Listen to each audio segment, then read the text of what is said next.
আজকে একটা মিষ্টি বানাচ্ছি। এই সেমিয়াগুলোকে একদম গুঁড়ো গুঁড়ো করে নিয়েছি, নিয়ে আমি ঘিয়ে ভেজেছি।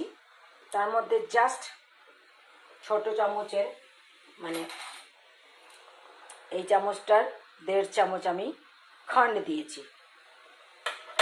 যেহেতু সুগারের পেশেন্ট খেতে পারবে সেই জন্য আমি এইটুকুই দিয়েছি, এর বেশি দেবো না। আর এদিকে খোয়াটাকে ঘিয়ে ভেজে নিয়েছি, খোয়া আর ডেসিকেটেড কোকোনাট মানে নারকেলের পাউডার ভেজে তারপরে অল্প একটুখানি 1 কাপ দুধ দিয়ে এটাকে গাঢ় করছি। এবার এটা যখন ভালো করে গাঢ় হয়ে যাবে তখন আমি ওই সেমিয়াটা ঢেলে একটু মাখা মাখা করে নিয়ে তারপর ডেসিকেটেড কোকোনাটের ওপর রোল করব।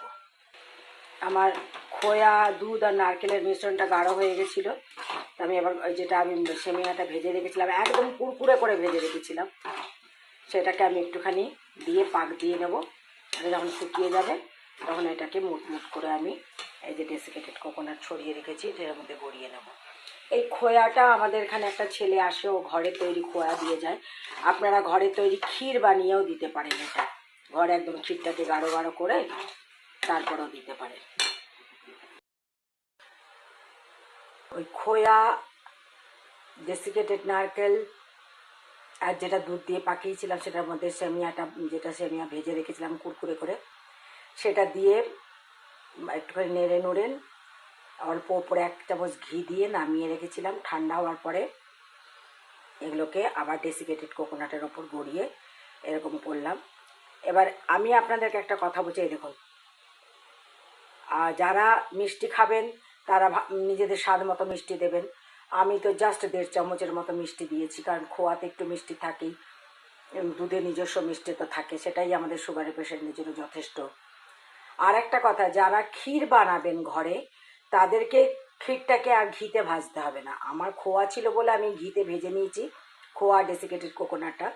আপনারা ওই ক্ষীরটা বানিয়ে তারপর ওর মধ্যে ডেসিকেটেড কোকোনাট দিয়ে ওটাকে ভালো করে মাখিয়ে মাখিয়ে মানে কড়াইয়ে ভালো করে শুকিয়ে নেবেন। তারপরে সেমিয়াটা দিয়ে, আর আমি ড্রাই ফ্রুট দিয়েছি, ভেতরে একটু পেস্তা দিয়েছি, একটু বাদাম দিয়েছি, দিয়ে তারপরে ওটাকে ভালো করে নেড়ে ওপরে 1 চামচ ঘি দিয়ে ভালো করে নেড়ে নামিয়ে নেবেন। ঠান্ডা হলে এরকম করে করে গড়ে ডেসিকেটেড নারকেলের ওপর গড়িয়ে নেবেন।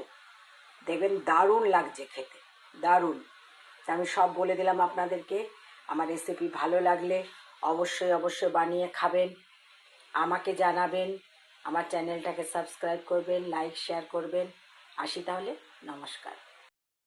এবার এই মিষ্টিগুলো ফ্রিজে প্রিজার্ভ হবে, কারণ এখন তো খাওয়ার সেই লোক নেই। আমার মেয়ে চলে গেছে বাইরে, মেয়ে নাতি যদিও ওসব মিষ্টি খেত না, মেয়ে খেত বলে মনটা একটু খারাপ লাগছে। তা আমার ধারে কাছে যারা আছে তারা যদি খাবে তো চলে আসো আজকে।